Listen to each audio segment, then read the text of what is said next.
So what would you guess is the one thing that holds more people back than anything else when it comes to reaching their financial potential? If you guessed fear, then you were completely right. This is a four-letter cage that we find ourselves in far too often. And in this episode, what I'd like to do is actually dive into fear, discuss how it holds us back and what we can do to overcome it. I also want to share with you a personal story or two as to how fear entered into my financial history and how it affected the outcome. So stick around for this one.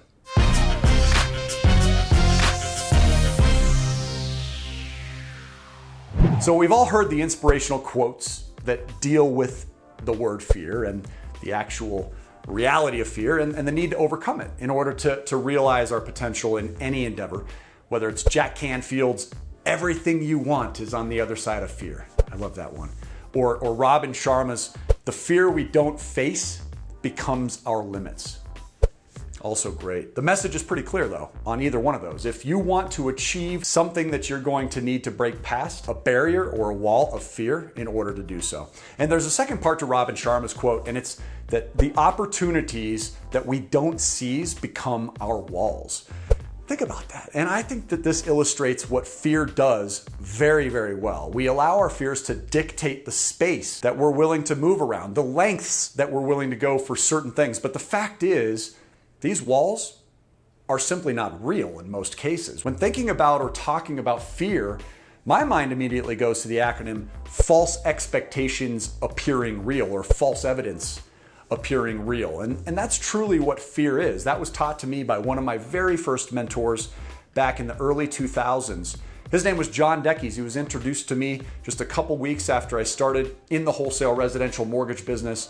And John Mendes became such an inspirational mentor of mine, changed the entire outcome of my future. I ended up working together with him for almost a 10-year period of time. And I want to come back to my story with John later in this segment.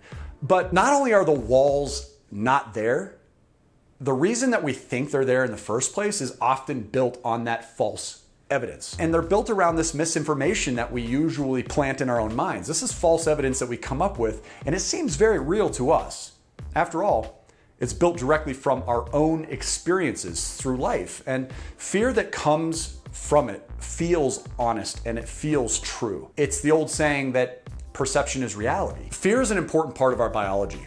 It really is. It keeps us from doing things that we may not be able to walk away from. So it's necessary for us to deal with it. And sometimes it's actually trying to tell you something that you really need to hear.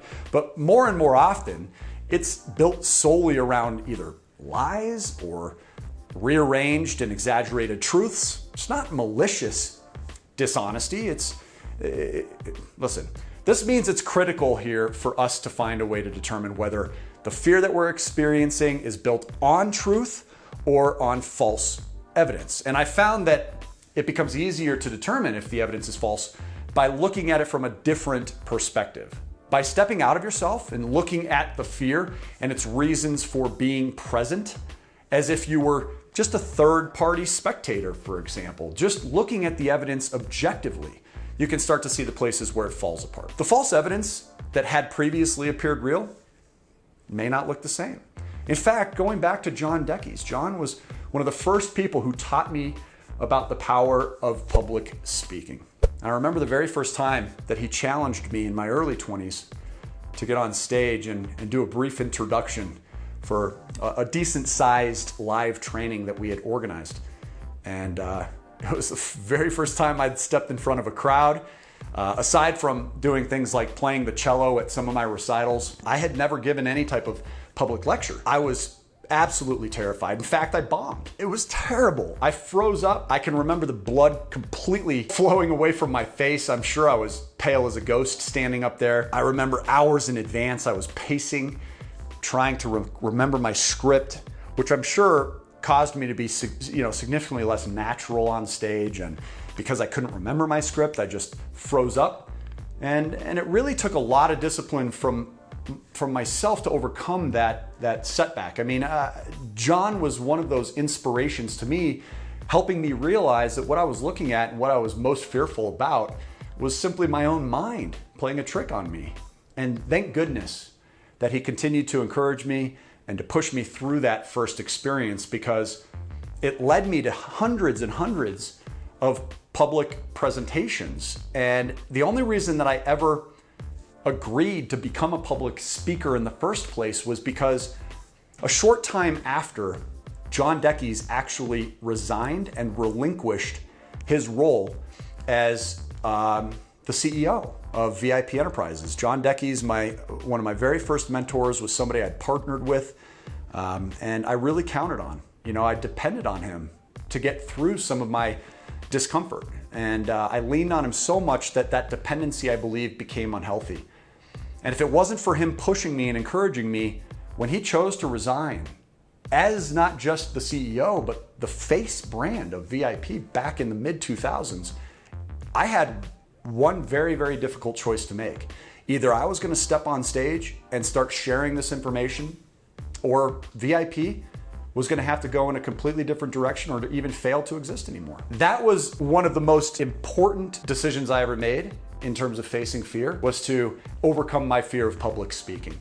Now, I want to go back to this exercise, right? Where we can actually challenge the false evidence. And sometimes this exercise becomes a basic breakdown where we can start to basically dismantle that wall. So it's easier to move forward. And other times the fear remains despite our realization that it's predicated on false information. Like mine, when I stood on stage the second time, for the very first time after John's departure and after my first failed attempt at public speaking, I was just as terrified as that first time, but I was also more prepared. And I spent that entire second presentation reading from about a 12-page presentation that I had typed, and I read it verbatim. This was not a public speaking presentation. This was me getting up and reading in front of an audience of about 300 people. And again, I was so scared, but people came after and complimented the material.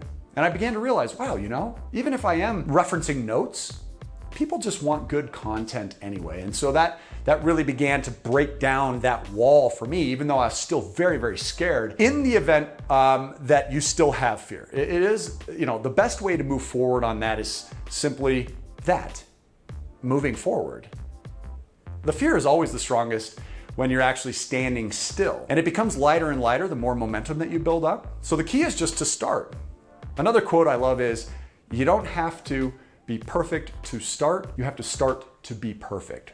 So start heading towards the things that you want to achieve, and the fear will get smaller and smaller the further that you go.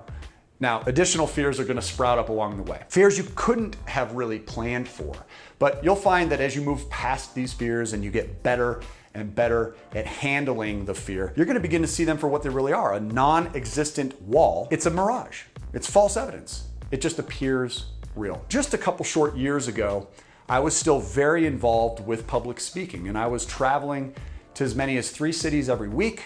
I was speaking for large groups of primarily real estate investors at real estate investor associations around the country. It was a great experience, by and large. I love the educational aspect of it. I couldn't be more comfortable now actually being on stage. I love it, but a whole new fear entered into the picture. I loved the teaching, but I hated the travel.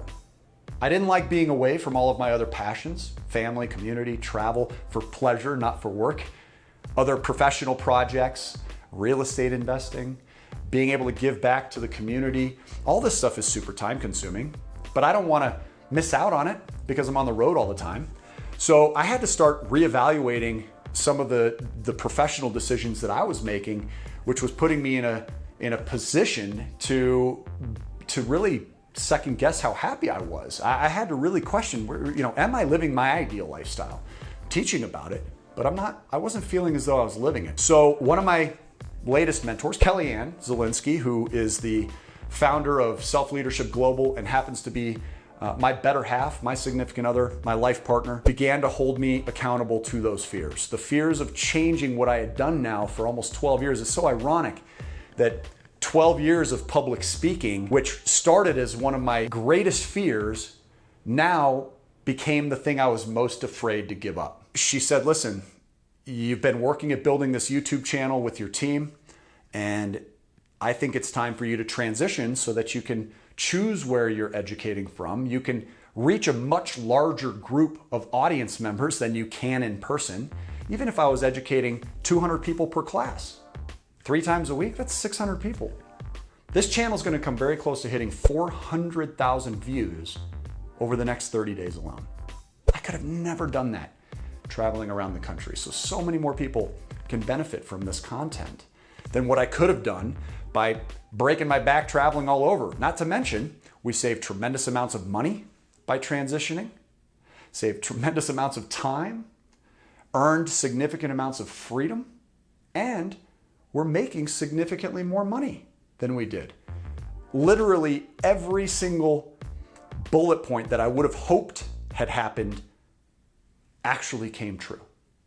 But I was terrified of that decision. And had I not had the mentorship of John Deckey's to publicly speak in the first place, which allowed me the confidence to even start developing a YouTube channel like this, and without the mentorship of Kellyanne that helped me overcome the fear of transitioning from speaking publicly to teaching here exclusively on this platform. And when I say exclusively, I mean with the exception of a few events a year, but nothing like 10 to 15 events per month like I was doing a couple years ago. I would have never moved into this space in order to realize all of those spectacular results. So don't let fear stop you from achieving the very outcome that you want the most. If you want mentorship like that for yourself, go ahead and grab one of the free coaching sessions from the link in the description below, freecoachingcalendar.com. And we do have a free coaching session that we're offering to anybody on this channel who exceeds at least $500 per month in average cash flow.